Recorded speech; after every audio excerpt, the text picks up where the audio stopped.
The council chamber was massive. It floated in space above a neutral station, and through the clear walls stars stretched out in every direction. Inside, representatives from 20 different alien species sat in a circle. Their chairs rose high above the floor, making them look down on anyone who stood in the center. Han Solo stood in that center now. He was a tall man with gray hair and calm eyes. His uniform was simple and dark blue with no decorations or medals. Behind him stood two other humans. Jaewon was younger, with sharp eyes that never stopped moving. Daeun stood quiet and still, holding a datapad. Above them, Velroth spoke. The Vraxian was insect-like, with forearms and eyes that reflected light like black mirrors. His voice came through a translator that made it sound cold and mechanical. Humanity has been given a great gift, Velroth said.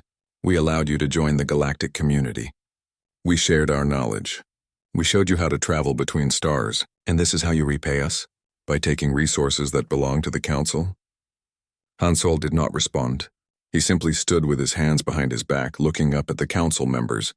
Another alien spoke up. This was Korvan, the Krellian war chief. He was reptilian, with scales that shone green and gold under the lights. His teeth were sharp when he spoke. Your fleets are primitive, Korvan said with a laugh. Your weapons are weak. Your ships are slow. You have been in space for less than 100 years. We have ruled the stars for 10,000. You should be grateful we do not simply take everything from you. Other council members made sounds of agreement. Some clicked their mandibles. Others hissed or growled in their own languages. Jaewon leaned close to Han Solo and whispered something. Han Solo nodded slightly but did not look away from the council. Velroth raised one of his forearms. The chamber fell silent. The council has made its decision, he announced. Humanity will surrender 70% of all colonized worlds. You will also surrender 70% of all resources currently held in your storage facilities. Your military fleet will be reduced to 30 ships. No more, these terms are final. Final? Han Solo spoke for the first time. His voice was quiet, but it carried through the chamber. Yes, Velroth said. Final. You have 24 hours to accept these terms. If you refuse, the Council will take what it wants by force. Your species is young and weak. You cannot stand against us, Korvan laughed again. I hope you refuse. My warriors need practice. Your little ships will give them something to shoot at. More sounds of amusement came from the Council members. Some of them were already standing to leave, as if the matter was settled. Daeun tapped her datapad twice. She showed the screen to Han Solo. He glanced at it, then looked back up at the Council. Ambassador Han Solo, Velroth said. Do you understand the terms? I understand, Han Solo said. Good. Then you will return to Earth and inform your government. 24 hours. Not 1 minute more. Han Solo took a step forward. Then another. He walked slowly toward the edge of the circle, his footsteps echoing in the quiet chamber. The council members watched him. Some looked bored. Others looked amused. He stopped and turned back to face them. No, he said. The chamber went completely silent. Even the soft hum of the station's system seemed to fade away. What did you say? Velroth's mechanical voice had an edge to it now. No, Han Solo repeated. We reject your terms. All of them. Korvan stood up from his chair. His scales seemed to darken. You refuse the council? No species has ever refused the council. Then we are the first, Han Solo said. His voice remained calm, almost pleasant. You want our worlds? You want our resources? Then come and take them. The chamber erupted. Aliens shouted in dozens of languages. Velroth raised all four arms, trying to restore order. Korvan was roaring something about crushing humanity like insects. Han Solo turned to Jaewon.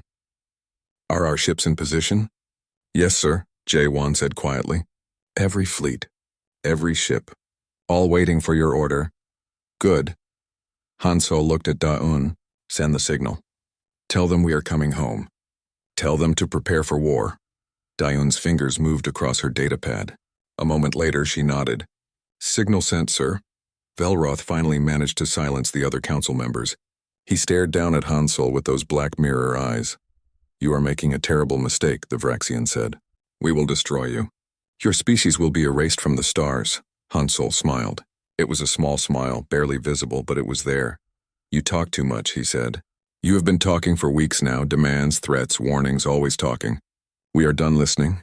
He turned and began walking toward the exit. Jaewon and Daeun followed him. The council members watched in stunned silence. At the doorway, Han Solo stopped. He looked back one last time at the assembled aliens, at their shocked faces, at their anger and disbelief. "Enough talking," he said clearly. "Let's start the war." Then he walked out and the door closed behind him. For a long moment the council chamber remained silent. Then Korvan let out a roar and smashed his fist against his chair. "Gather the fleets," he shouted. "All of them. We will crush these humans. We will show them what happens when they defy the council." Other voices joined his. War cries in a dozen different languages. Calls for blood and vengeance. But Velroth did not join them. He sat very still in his high chair, staring at the door where the humans had left. Something about Han Solo's smile bothered him. Something about the way the human had walked out without fear. It was the walk of someone who knew something the council did not.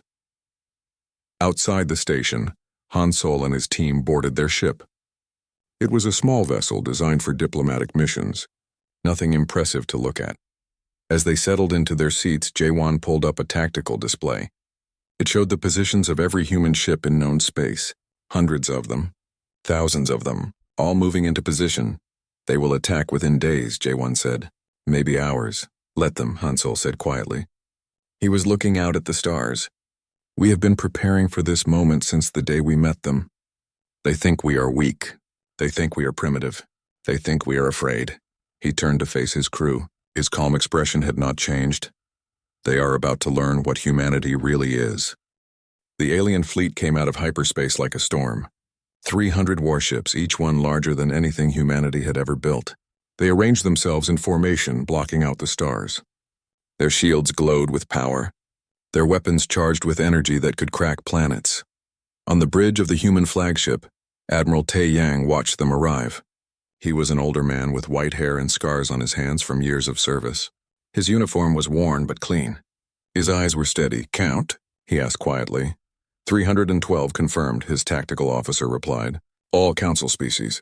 Krellian, Vraxian, and at least 6 others. And our forces? 60 ships in this sector, sir." Taeyang nodded. 5-to-1 odds. Just as they had expected. Just as they had planned for. "Open a channel," he said. "Let's hear what they have to say." The view screen changed. A Krellian commander appeared, his scales gleaming red in the light of his ship's bridge. Behind him, dozens of crew members moved with military precision. "Human vessels," the Krellian said. His voice was deep and harsh. "You are ordered to power down your weapons and prepare to be boarded. Surrender now and you will be treated fairly. Resist and you will be destroyed," Taeyang smiled. It was not a friendly smile. "We decline," he said simply. The Krellian's eyes widened. Then he laughed. "You decline? You have 60 ships. We have 300. Your weapons are toys compared to ours. Surrender now or die." "Then I suppose we die," Taeyang said and closed the channel. He turned to his crew. "All ships execute pattern delta, scatter and retreat. Make them chase us." The human fleet broke apart. Ships peeled away in different directions, their engines flaring as they accelerated. To the watching aliens, it looked like panic. It looked like the humans were running away in fear. The alien fleet followed. Of course they did. This was what they knew. This was how wars were fought. Chase the enemy. Corner them. Destroy them. In her fighter cockpit, Bora watched the alien ships pursuing her squadron. She was young for a squadron commander, only 28, but she had trained for this her entire adult life. Her hands were steady on the controls. "Griffin Squadron, stay tight," she said into her comm. "Lead them exactly where we planned.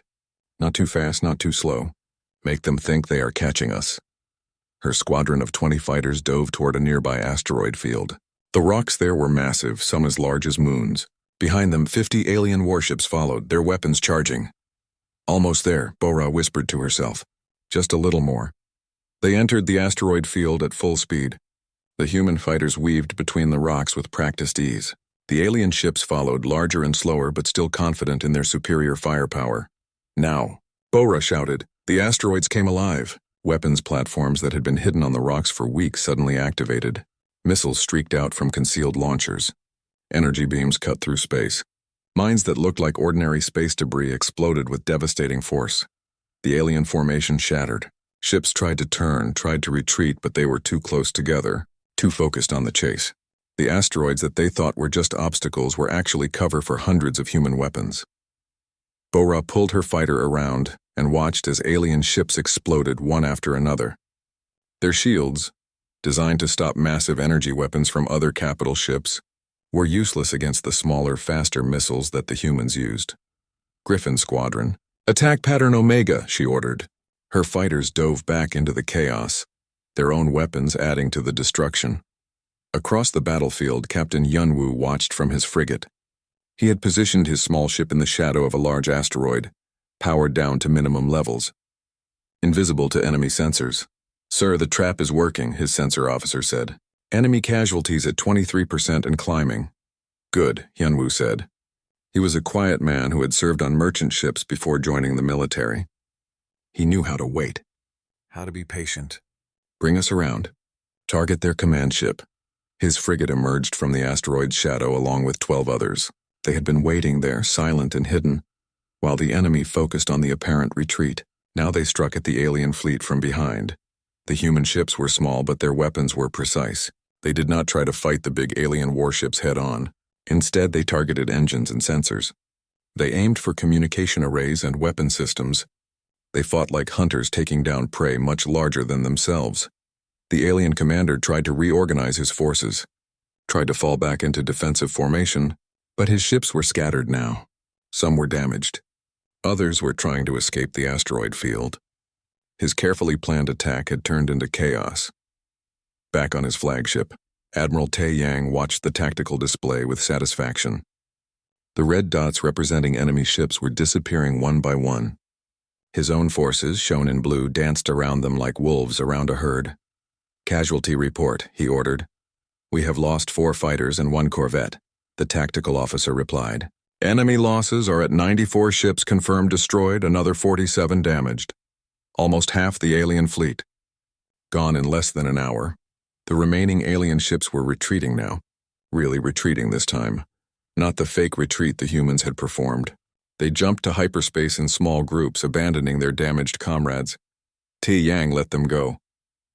There was no point in chasing. The message had been sent. "Open a channel to Earth," he said. "Secure channel, command frequency." A moment later, Han Solo's face appeared on the screen. The Supreme Commander was in his office on Earth, but he looked as calm as ever. "Report, Admiral," Han Solo said. "First engagement complete, sir," Tai Yang replied. "Enemy force of 312 reduced to 171. They have withdrawn. Our losses are minimal," Han Solo nodded slowly. "They will be confused now, angry. They expected an easy victory. Instead, they lost nearly half their attack force." "Yes, sir. What are your orders?" "Continue as planned. Do not give them time to think. Do not let them regroup. Hit them again. And again. Make them question everything they thought they knew about warfare." "Understood, sir." Han Solo leaned forward slightly. "Admiral, they will send more ships. Many more. This was just their first wave. The real test is coming." Tai Yang smiled. "Then we will be ready for them, sir. We have been ready for a very long time." The channel closed. Tai Yang turned to his crew. "All ships form up. We move to the next sector in 1 hour. I want damage reports and resupply completed before then. The enemy will be back, and when they come, they will be angry." "Sir?" his tactical officer asked. "Do you think they will change their tactics?" Tai Yang considered the question. "No," he said finally. "They have fought the same way for thousands of years. Big fleets. Direct assaults. They will do what they have always done. They will send more ships and expect to win through numbers. And we will keep beating them? We will keep teaching them," Tai Yang corrected. "Teaching them that warfare is not about who has the biggest fleet. It is about who adapts fastest, who thinks differently, who is willing to do what the enemy does not expect." He looked out at the debris field that had been an alien fleet, ships that had been built over decades, crews that had trained for years, all gone because they fought the way they always fought. Humanity had spent centuries fighting wars on Earth, small wars and large wars, wars with primitive weapons and wars with advanced ones. Humans knew how to fight when they were outnumbered, when they were outgunned. When victory seemed impossible, the Council was about to learn what that experience meant. The Council war room was deep inside their largest station. Screens covered every wall, showing battles across dozens of systems. Red lights blinked where human forces had struck. Blue lights showed council fleets. There were far too many red lights. Velroth stood at the center, his 4 arms gesturing at different displays. His voice was no longer calm and measured. It was sharp with frustration. "Explain this to me," he demanded. "We sent 5 fleets, 5, each one larger than the entire human military, and they have all been forced to retreat." "How is this possible?" Corvin paced back and forth. The Krellian war chief had lost his earlier confidence. His scales looked dull under the harsh lights. "They do not fight like anyone we have ever faced," he said. "They do not meet us in open battle. They hide, they ambush, they strike at our supply lines instead of our warships. This is not honorable combat. Honorable or not, it is working," Velroth snapped. "Our losses are mounting. Theirs remain minimal. We need a new strategy." "We should lay siege to their colonies," Corvan suggested. "Surround them. Cut them off. Force them to surrender or starve." "Do it," Velroth ordered. 3 days later, Council fleets moved to blockade 5 human colony worlds. They formed tight defensive spheres around each planet. No ship could get in or out. Or so they thought. In the darkness between stars, Captain Subin watched the blockade from her stealth ship. The vessel was small, barely larger than a fighter, but it was invisible to every sensor the Council possessed. Subin was thin and quiet, with sharp eyes that missed nothing. She had spent 2 years testing this ship before the war began, learning its limits, understanding what it could do. Supply convoy approaching, her co-pilot whispered. 6 freighters, 3 escort vessels. "Mark them," Subin said. Her fingers moved across the controls. A targeting laser, invisible and undetectable, painted each ship. Information was transmitted back to waiting human forces. Targets marked. Moving to next convoy route. This was the new pattern. Human stealth ships slipped through Council space like ghosts. They found supply convoys. They located fuel depots. They mapped communication relays. And then other human forces struck, fast and hard before disappearing again. The Council fleets blockading human worlds soon found themselves running low on ammunition. On fuel, on food. Their mighty warships became floating prisons for their own crews. On Earth, Han Sol met with his advisors in a secure conference room. Jaewon was presenting the latest intelligence reports. "The blockades are failing," Jaewon explained. 3 have already withdrawn. The other 2 are requesting emergency resupply. Council morale is dropping significantly. "What about their main battle fleets?" Han Sol asked, holding position in their core systems. "They are afraid to commit them."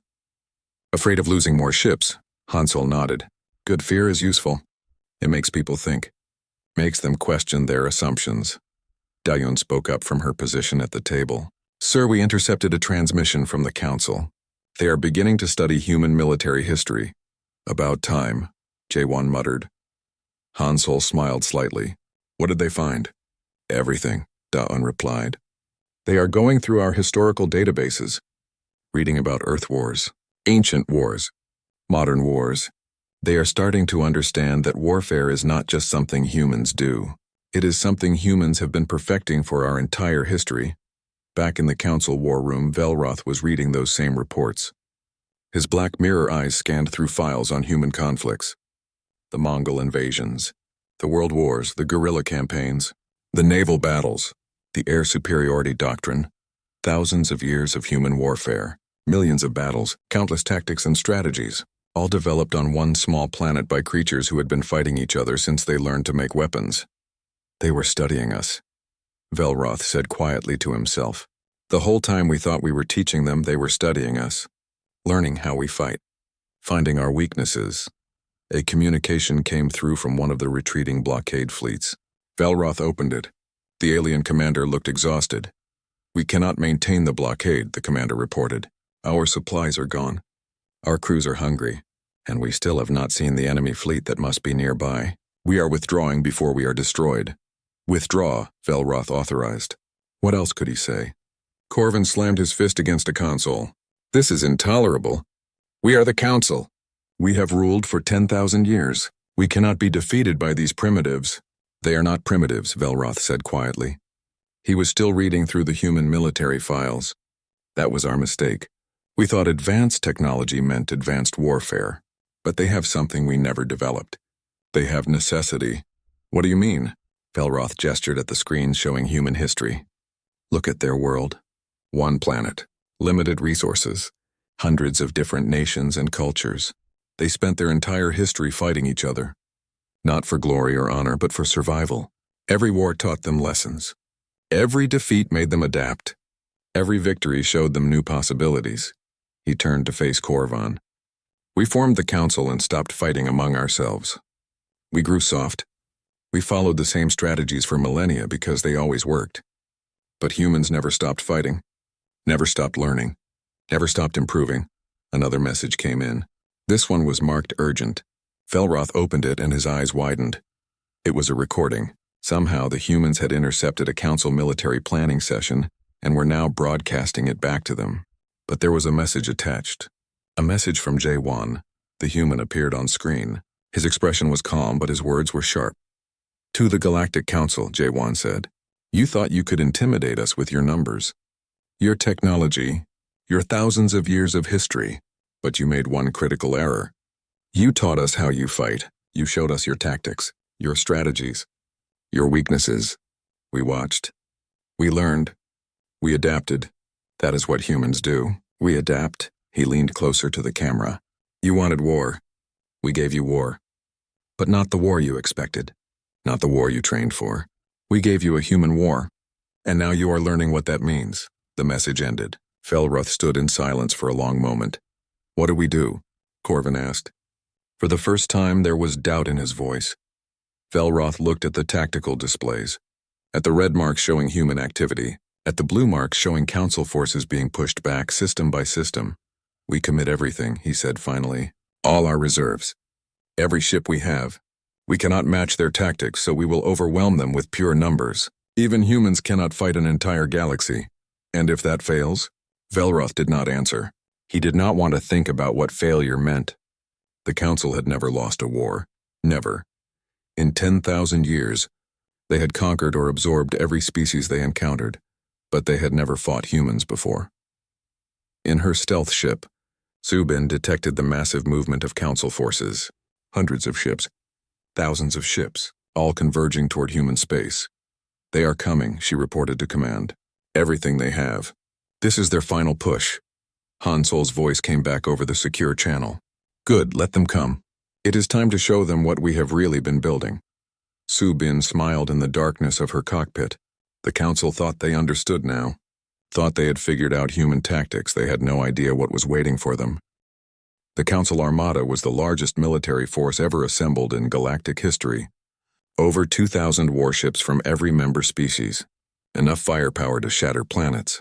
Enough ships to block out the sun of any system they entered. They came out of hyperspace in perfect formation. Row after row of massive vessels, their shields already raised, their weapons already charged. This time there would be no ambushes, no tricks. Just overwhelming force. Commander Youngsu watched them arrive from the bridge of his experimental warship. The vessel was new, built in secret over the past 5 years. From the outside it looked like a standard human cruiser. Inside it was something else entirely. Youngsu was in his early 40s, with gray starting to show in his dark hair. He had been a test pilot before taking command of this ship. He knew every system, every capability, every secret. Count? He asked his tactical officer. 2,147 confirmed, came the reply. Sir, they outnumber us 30-1. Noted, Youngsu said calmly. He turned to his chief engineer. Mireille, status on the swarm? Mireille was younger than him by 10 years, brilliant and focused. She had designed most of the systems on this ship. Her fingers flew across her console. All drone systems green, she reported. Quantum network is stable. AI coordination is at full capacity. We can launch whenever you are ready. Not yet, Youngsu said. Let them get closer. Let them think they have us. The council fleet advanced slowly, maintaining their tight formation. They had learned from their earlier defeats. No more rushing forward. No more breaking ranks to chase fleeing enemies. This time they would be disciplined. Felroth watched from his command ship in the center of the formation. Everything about this attack had been carefully planned. They would advance together, fight together, win together. The humans could not possibly stand against this much firepower. All ships prepare to fire, he ordered. Target the human vessels. We end this today. Youngsu saw the energy reading spike across the enemy fleet, thousands of weapons charging simultaneously. Now, Mireille. Launching, she said, and pressed a single button. The human ship opened. Not just one bay, but dozens of them. Hundreds of small objects shot out into space, spreading in every direction. They looked like missiles at first.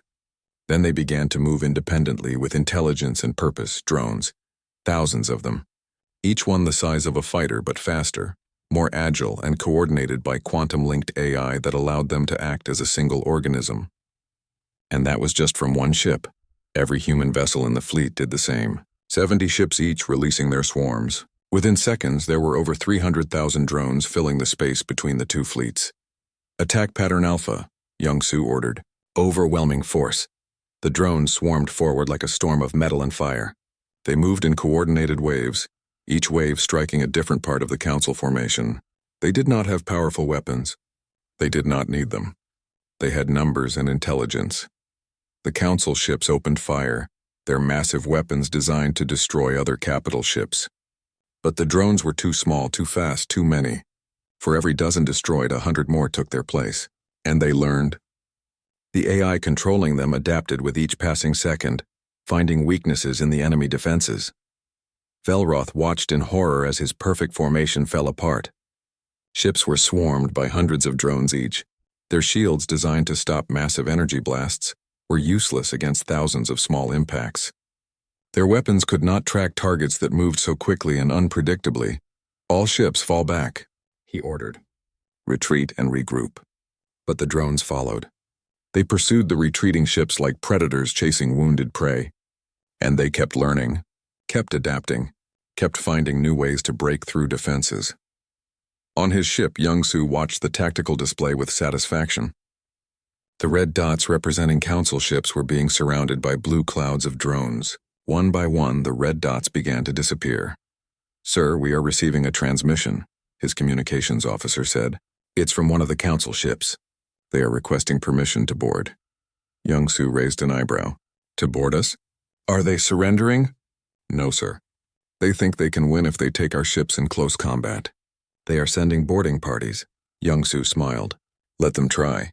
Alert Commander Dong-hyun. Tell him he has incoming guests." Deep in the ship, Dong-hyun received the alert. He was a large man, built like a fortress with scars from years of combat training. Around him, his Marine squad prepared their equipment. They wore powered armor that made them stronger and faster than any unaugmented being. Their weapons were designed for ship-to-ship combat. And they had trained for this exact scenario hundreds of times. Enemy boarding craft detected. The ship's AI announced. "Breaching in Section 7. Let's go," Dong-hyun said. His squad moved through the corridors with practiced efficiency. They reached Section 7 just as the alien boarders cut through the hull. The aliens came in fast, expecting to overwhelm the crew. They were Krellian warriors, the finest soldiers the Council had. Big, strong, and experienced in combat. They lasted less than 2 minutes against Dong-hyun's Marines. The powered armor made the humans stronger. The training made them faster. The experience made them deadly.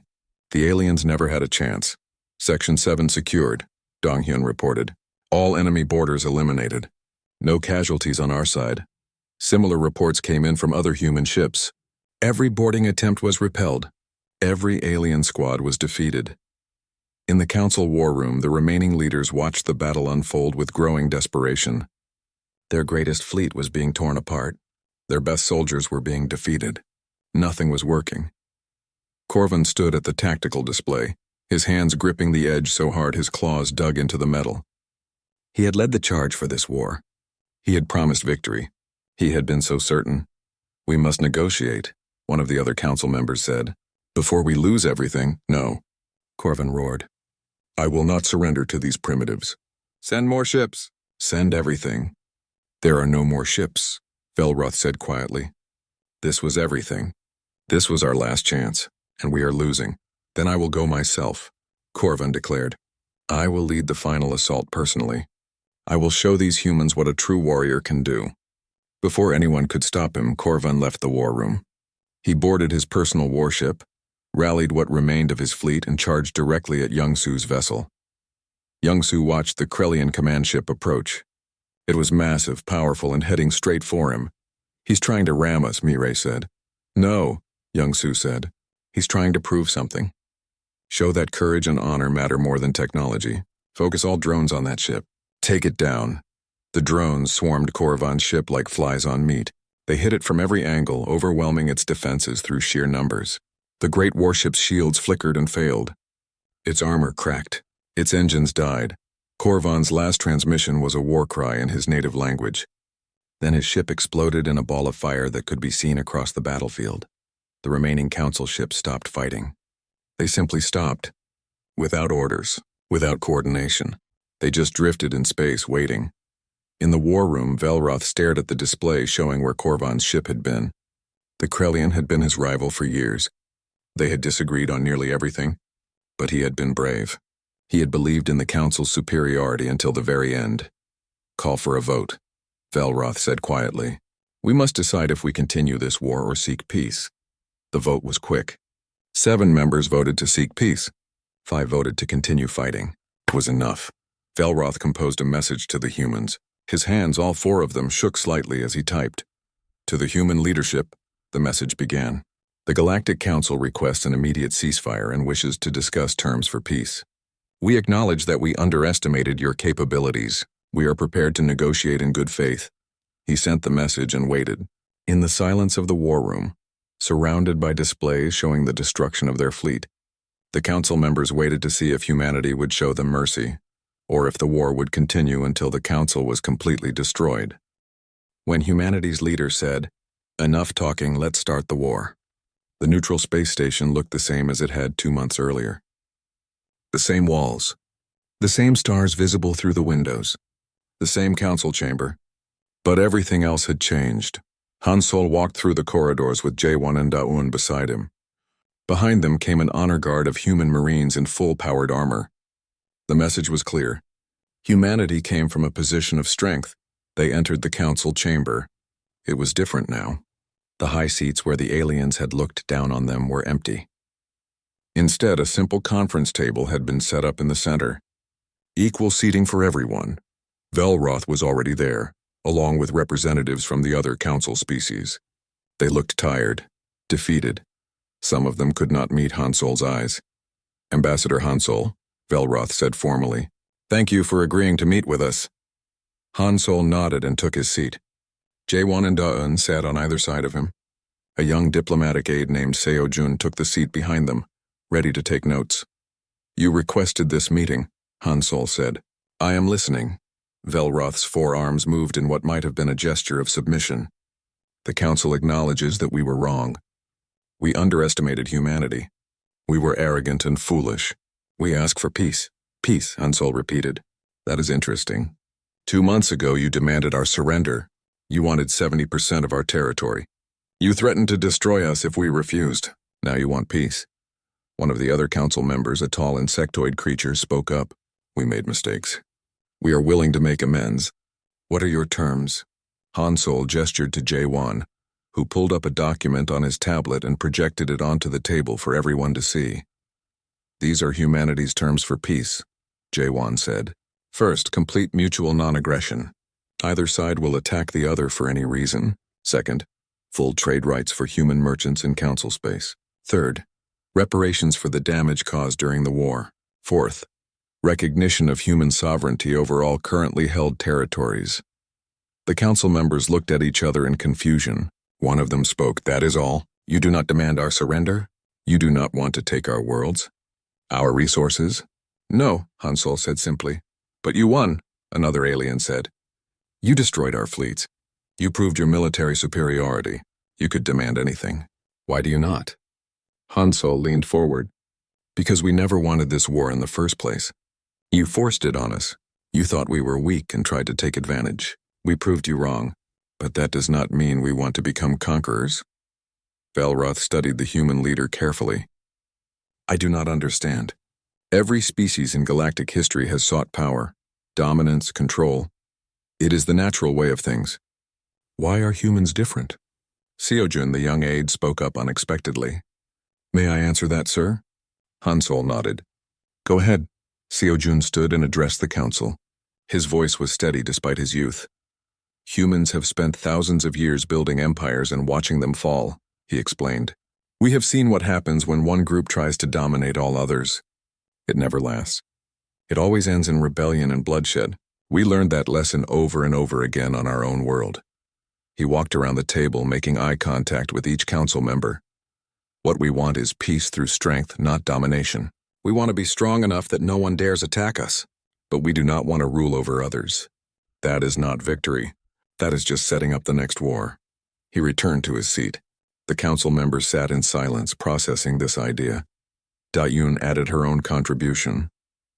We also want you to know something else. We could have targeted your homeworlds. We had the capability. Our stealth ships mapped every major population center in council space. We could have destroyed them at any time. She paused to let that sink in. But we chose not to. We fought your military. We destroyed your fleets. We defeated your soldiers. But we never once targeted civilians. We never threatened your people. Because that is not who humans are. One of the council members made a sound that might have been awe or fear. You had us at your mercy and showed restraint. Why? Because mercy is strength, Hansel said. Anyone can destroy. It takes real strength to show restraint. To win and then offer peace instead of revenge. He stood and walked to the window, looking out at the stars. We proved we can fight, he continued. We proved we can win. Now we want to prove we can coexist. That we can trade. That we can share knowledge. That we can be neighbors instead of enemies. Velroth stood as well. The council accepts your terms, he said formally. All of them. We will sign the treaty immediately. There is one more thing, J1 said. We propose a defensive alliance. If any external threat attacks the council, humanity will assist in the defense. In exchange, the council will do the same for human worlds. The council members looked at each other in surprise. Then, one by one, they nodded. Agreed, Velroth said. The council would be honored to have humanity as an ally. The treaty was drafted quickly. Both sides signed it with formal ceremony. When it was done, the council members began to file out of the chamber. Velroth lingered behind. When only he and Hansel remained, he approached the human leader. May I ask you something personal? The Vraxian asked. Of course. Did you plan this from the beginning? When you first met the council, did you already know it would come to war? Hansel smiled. It was that same small smile from 2 months ago. We prepared for every possibility, he said. We hoped for peace. We planned for war. We built our fleets in secret. We developed our tactics. We studied your military history and found your weaknesses, all while pretending to be grateful students learning from the wise council. He turned to face Velroth directly. You chose to make demands. You chose to threaten us. You chose war. We simply chose to win it. Velroth was quiet for a moment. Then he made a gesture of respect with all 4 arms. I understand now why we lost, he said. We thought we were fighting a war. You were teaching a lesson. Exactly, Hansel agreed. And now that the lesson is learned, we can move forward. As allies, as partners, as equals. They shook hands, or the equivalent, with Velroth's multiple limbs. Then the Vraxian left. Hansel stood alone in the council chamber for a moment, looking at the table where the treaty had been signed. J1 and Da-Un came back in. It is done, sir, J1 said. We have peace. Yes, Hansel agreed. Peace that will last because it was earned, not demanded. They respect us now. They fear us a little, but more importantly, they understand us. Do you think there will be more challenges? Da-Un asked. Other species who might test us? Perhaps, Hansel said. But now the word will spread. The council attacked humanity and lost. Other species will think carefully before making the same mistake. They walked toward the exit together. Outside, the human fleet waited in formation. Powerful. Ready. But at peace. As they boarded their ship, Seo-jun asked a question. Sir, if you knew we could win, why did you offer such generous terms? We could have demanded much more. Hansel settled into his seat as the ship prepared to depart. Because, Seo-jun, the goal was never conquest. It was never about proving we are better than them. The goal was to establish that humanity will not be pushed around, that we will defend ourselves, that we are equals in this galaxy, not subjects. He looked out at the stars as the ship began to move. Sometimes the best victory is not crushing your enemy. It is turning your enemy into an ally, making them see you as a partner instead of a threat. That is how you build lasting peace. The ship jumped to hyperspace, leaving the neutral station behind. Back on Earth, celebrations had already begun. The war was over. Humanity had won, but more than that, humanity had proven something important. They had shown the galaxy that they belonged, that they were not newcomers to be exploited, that they were a force to be respected. The Council had asked for war, expecting an easy victory. Instead, they got a lesson in what it meant to fight humans. A lesson about adaptability, about innovation, about the difference between having powerful weapons and knowing how to use them. They had learned that warfare was not about size or age or tradition. It was about thinking, about learning, about being willing to do what others would not expect. And they had learned that humanity, despite being young by galactic standards, had been perfecting the art of war for thousands of years. That every conflict in human history had taught lessons, that every defeat had led to adaptation, that every victory had led to new strategies. The Council thought they were starting a war. Humanity knew they were teaching a lesson. They asked for war. Humanity gave them a lesson instead.